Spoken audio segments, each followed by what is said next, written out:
Hey everybody, it's your girl Bunny. To all of my returning subscribers, hey, how you doing? And for those of you who are new to the channel, welcome. Kick your feet up, subscribe to this family-friendly channel, and don't forget to click the notification bell so you don't miss any posts. Also follow me on Instagram at the same profile name so you don't miss the sneak peeks of what's coming up next. In this video, it's season 6 of Queen Sugar, the season finale, and you would be one of them.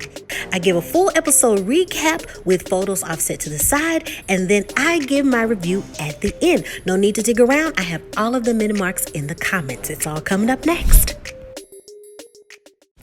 Hollywood packs for a special trip, food, essentials, and some hardware as Vi bids him a good trip, saying, do what you gotta do. Nova updates Ralph and Charley about the Thibodeau massacre and additional details about the bones discovered. Co-op info could assist with building a base against the Landrys taking the land. There's about 70% of the support from the farmers, and if they make a bid for the parking lot, they could buy some time and get the landmark designated as a historical site. Charley will also make her moves when it comes to getting into the ears for the state capitol. Blue is excited to help Vi prepare the room for his little sister. He shares that a child should inspire people, meaning that the next steps should inspire them to be better for the next generation. Vi compliments how beautiful he is, and they say in unison how much they missed each other. Dominic has good news. After coming back from Baton Rouge, Louisiana, they approved the area as a landmark, and Nova is extremely thankful. It's the move that they've wanted, a historical landmark. Hollywood has a plan all along, losing a game of pool in order to blend in with locals. He wants to know where he can get some good cash, good work. The local finally breaks his silence after Hollywood roughs him up. The guy confirms that his connect is a guy named Theo, and in order to get in contact with him, he must move quickly. He stays at the next parish over. Charley and Vi are excited about the news concerning the farm. It's basically a museum. Charley wants Vi to lure Sam to the diner. She has an idea that could make him want to give back the farm. Billy greets Prosper with flowers in representation of him aiming for bigger and better things. He was the first to bid his rescue subsidy for co-op. Prosper learns that Billy has had an empty nest for a while and has been with a good man. She feels that Vince wants something more, but neither one of them have stepped forward in really showing how they feel. Isaiah stops by Micah's room to let him know that he saw the note and thanks for the food that he left. Micah apologizes for being a jerk and gifts him the picture of them both. Micah says that he has a strong connection with Isaiah and he wants to talk deeper about what it all means, but Isaiah has to rush to class. He agrees that later they should talk. Darla and Ralph are excited to learn about the farm's status. They are happy that they didn't give up and they pressed forward. Their main focus is settling in with the baby and returning to the farm later. Darla and Ralph speak with the last farmer, Chardell, and they want to give him information that he can share with the neighbor. They have yet to enter in their settlement or their subsidy when it comes to the co-op. This movement can be a solid move to own their own land and farm. Darla points out that if he keeps his money, he will have one good harvest. And then what? The next time he's at the mercy of the banks and scraping for the next harvest. It's the same cycle over and over again. There is a chance to break the cycle.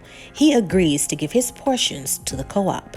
Billy gives the bad news that things didn't brush over well with Vince like she anticipated.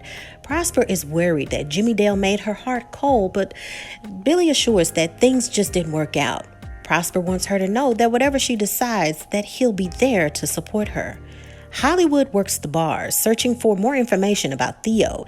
He plays the role of a veteran who has finally come home looking for his brother. The bartender has pity on him, saying that Theo usually comes to the bar 3 times a week, usually right before closing time. It's Hollywood's lucky day, and he's more than patient to wait on Theo's arrival. Micah and Isaiah have their long-awaited discussion. There's good news about the farm, but there's still a lot of work to be done.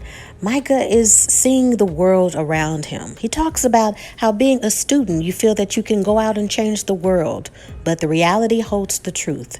Isaiah notices that Micah's very nervous and tells him that when it comes to scholastics, he has everything down, but when it comes to expressing his feelings, not so much. He encourages Micah to just say what's on his mind. They sit down and talk some more. Micah expresses that he doesn't think that he's gay, but he does have feelings for Isaiah. It's confusing for him. His sense of self and emotional connection don't match. They laugh at the fact that Micah is sure that he doesn't want to sleep with Isaiah, but Isaiah points out that women in their society are allowed to be best friends, hold hands, sleep in the same bed and nothing happens, and to have fun. But with men, they can't do that, and it makes you question those things. He says that he's just excited for them to be friends and he's not expecting anything from him. And they both agree that their best situation is friends, brotherhood, and that they care for one another. Micah tells him that he loves him, and Isaiah says, I love you too. Dominic and Nova have a good night full of conversation. They discuss how they grew up and having that eagerness to change things around them, and how often their strengths are declared as sometimes too aggressive.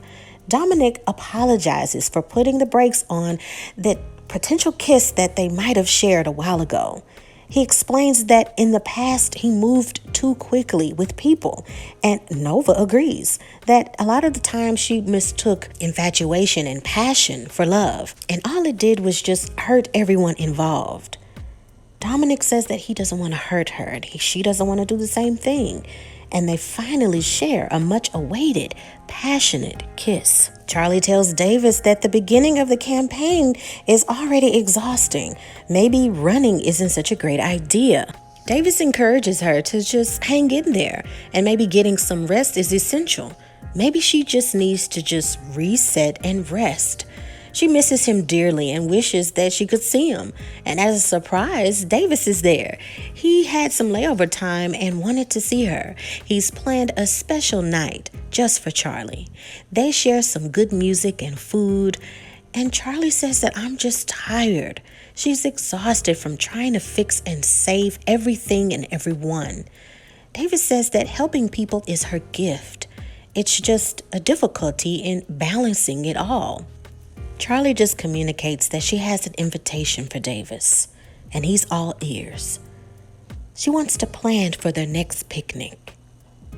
Their next picnic will be at the beach, under the stars, at their home. Yes, Davis, I say yes to marrying you, and I'm moving home, to our home. Davis and Charley say that they both prayed for this moment. Ralph updates Prosper and Billy that Cardell and his neighbor have officially joined the co-op. Now they have enough money to bid for the outlet mall. Billy has been in touch with the appropriate real estate teams in Chicago, and they'll handle the paperwork and the red tape. Sam Landry will have to give one heck of a fight to win the bid. Right after the call, Darla reports that her water just broke. Charley and Vi await Sam's arrival, and she wants to know how Vi convinced him to show up for this meeting. Vi reports that she told him that she wanted to apologize and make amends, which makes them both start to laugh. They laugh at the thought, but someone breaks the mood. It's Parker. Parker says that she heard that they wanted to apologize to Sam, and at that moment she knew she smelled a rat. Parker lets them know that she has nothing to talk about, and unless they're discussing signing over all of the information about the land, then she can just leave. It's all a waste of her time. Charley lets her know that she has plenty to talk about. The Louisiana Division of Historic Preservation have made their land a historic piece of land. The farmers are tired of the games, and their plan is to make their mark one piece of land at a time. The land that Sam wants will be of no profit to him. All 21 farmers of the Black Farmers Co-op have pulled their resources together. They have a huge Chicago-based law firm, friends within the state capitol higher than their connections, and they went shopping. Parker isn't impressed, and Ralph Angel will need to file that paperwork or he will find himself in jail. Theo and then Hollywood join the conversation.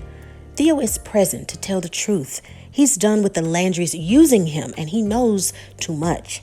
Charley drops the ball that it's a deal. It's deal time. They're neutralizing the development plans for the farm, and they'll win the outlet mall or bleed them out trying. If they try to do anything to Ralph Angel, they'll charge them with entrapment. Parker suggests that they just drop the bid on the mall and they can get their little farm back. Charley lets her know that they'll definitely think it over after talking to Ralph Angel about her suggestion. Ralph calls the doula, but based on the details, the midwife and the doula won't be able to make it for the delivery. She must walk Ralph through the steps over the phone. Prosper and Billy arrive and they're there to help. The contractions are stronger than ever, and Darla requests to go to the bathtub. Darla knows her daughter is coming, and that is the end of the episode. And now it is time for your favorite part of the video. That's right, my review. So, oh my goodness, you guys, we have reached the end of the season. They had just made an announcement that Queen Sugar has been renewed for season 7, which will be the last season of the series. If you have been rocking with me, not only for this season, but the previous seasons, I said that it would be smart not to go any further than 6 or 7 seasons. If you're new to this channel, the reason why I said that is because we have a lot of storylines that need to come to a close. Not necessarily giving us a plot that ends perfectly wrapped in a tight bow, but at least giving the audience some type of idea of either closure to storylines or a good idea about what happens with the characters in the future. What happens is that if you keep going and adding storylines without developing some sort of ending or closure, one of the 3 things will happen, okay? One thing is that your audience will get exhausted. You've added so many different storylines that you're wondering, when is it all going to end? What is the point of adding all of the storylines? And will it all come together? 2, that you can't get to the closure or the ending and you end up rushing the last season, right? Or 3, the interest will die down of the viewers and we're left with more questions than answers, and the show is forced to end and the audience is confused. A good example of that, you guys, is unfortunately Greenleaf. For those of you who watch that series on this channel of all of the seasons that I reviewed and recapped, we were left with a lot of questions because they kept adding more storylines, right? Instead of bringing other storylines from the beginning to a close or giving us an idea how things came to a close. It left a lot of viewers upset, but in actuality, the viewership became exhausted because the ratings unfortunately declined. Now, it's something that we all hope that will be renewed and come back on television, but we don't know what the networks are going to do. Are they in good faith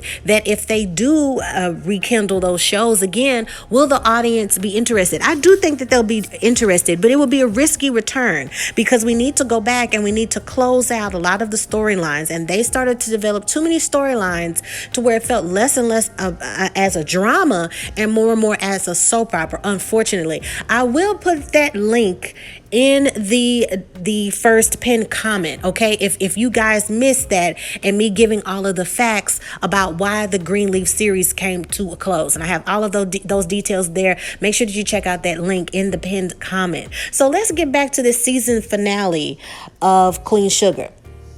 So it seems as if they are building up a crescendo of events that will give us some sort of closure in moving on. The only thing that I was frustrated about, it seemed like a good yay and a good exciting moment of yes, they finally have the Landrys. But one thing that upset me, the same thing that they did in season 5 going into season 6, they shared their game plan, which frustrates me. If you look at murder mysteries, if you look at any types of drama where someone knows detail or issues of another person and they say, well, I know this and this and this, and I'm gonna call the cops, right? And I'm like, well, why would you say that, right? Why not just gather all of the information and put it in your back pocket, right? And know when to pull it out and use it.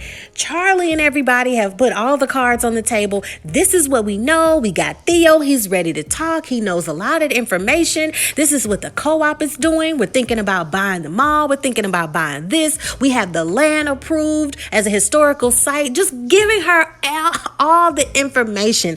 And I was just over here just like, oh, why are you doing that? I just did not like it. It's kind of like a ha-ha, right, to Parker, look at what we know and look what we can do. But it's also dangerous, right? Now we have Theo at risk, right? It's highly likely that they know somebody that knows somebody that knows somebody, okay, the Landrys, that could get rid of Theo.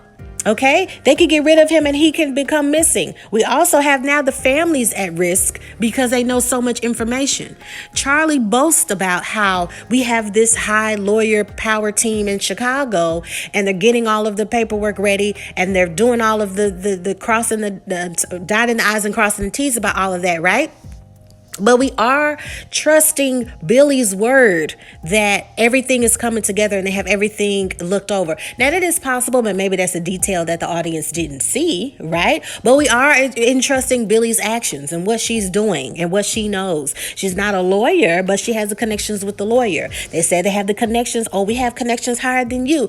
How do they know that? The Landrys, I'm pretty sure the Landrys know some higher people as well. They have so much power and so much money. It's highly likely that this co-op, they're putting together their money, but the Landrys can put even more money together. The only thing that it's doing is it's pumping the brakes on the Landrys process, right?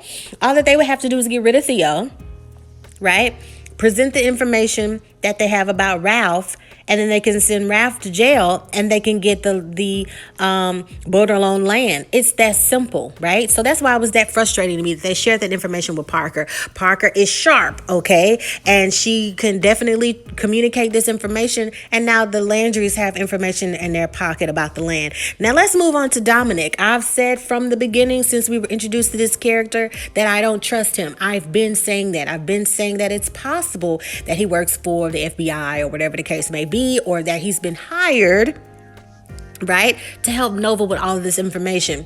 Now, I could be wrong. It could just be he's an awesome guy. He popped up at the right time, but it's just not fitting to me, right? It's just not fitting to me that he just dropped out of nowhere. He's always around when something happens. His services is always there. He's always popping over, giving her food. It's just the timing of each event and him being around is just weird. Him coming to the real estate, him getting the real estate, him there with his sister, him there at the university. He knows all of these things. He has information so quickly and fast about the bones, information so quickly about, it's just everything is lining up. Unless it's just writing that's just saying, hey, this is just the person that helped them.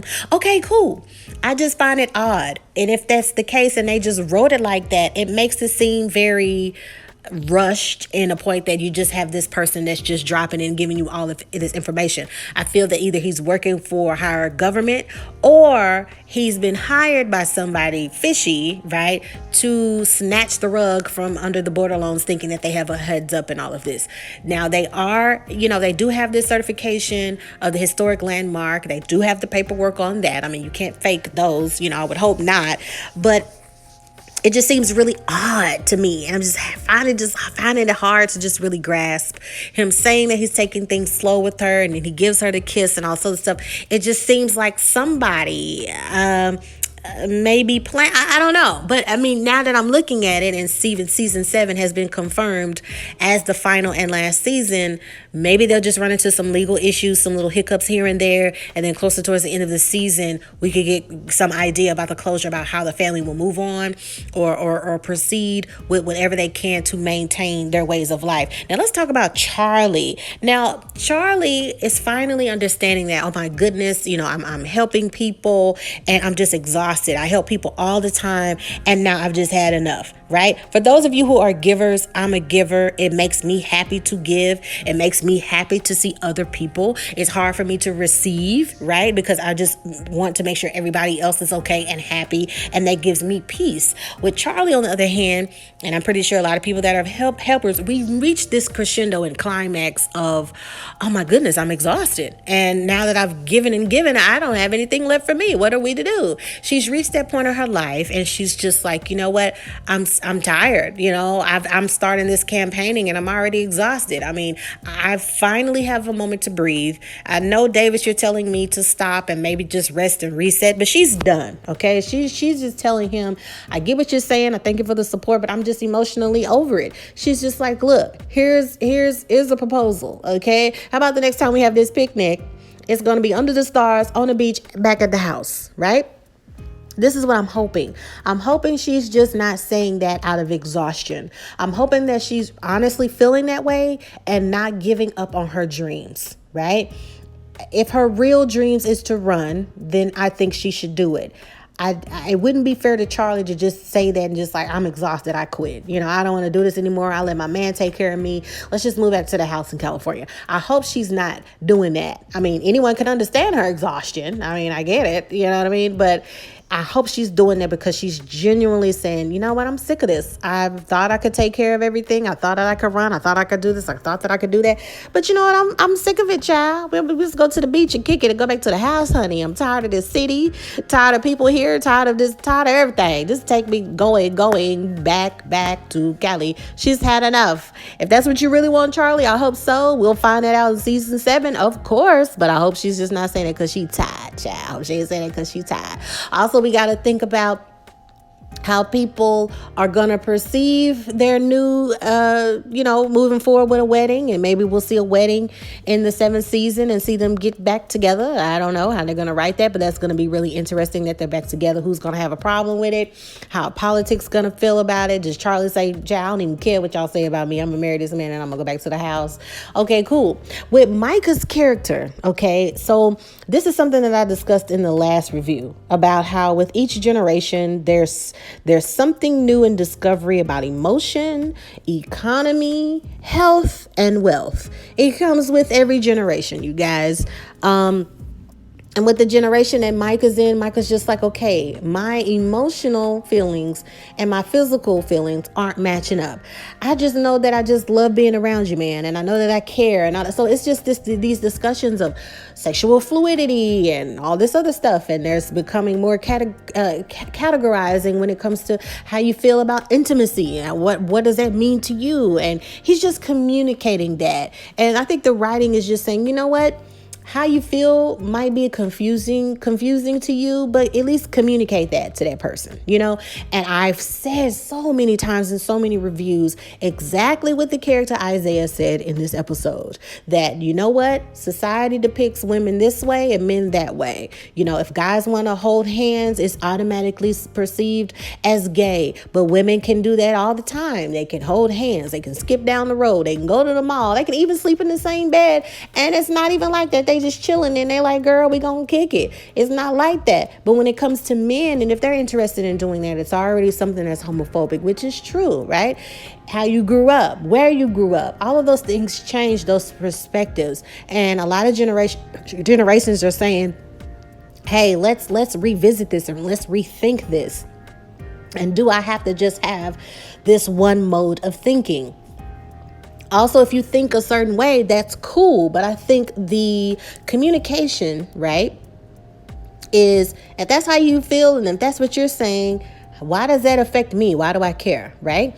If I'm heterosexual, right, I ought to be comfortable enough in my sexuality to be around people who are homosexual or sexually fluid, right? It shouldn't affect my way of life because it's my way of life. So I think that's something that they've communicated this season, right?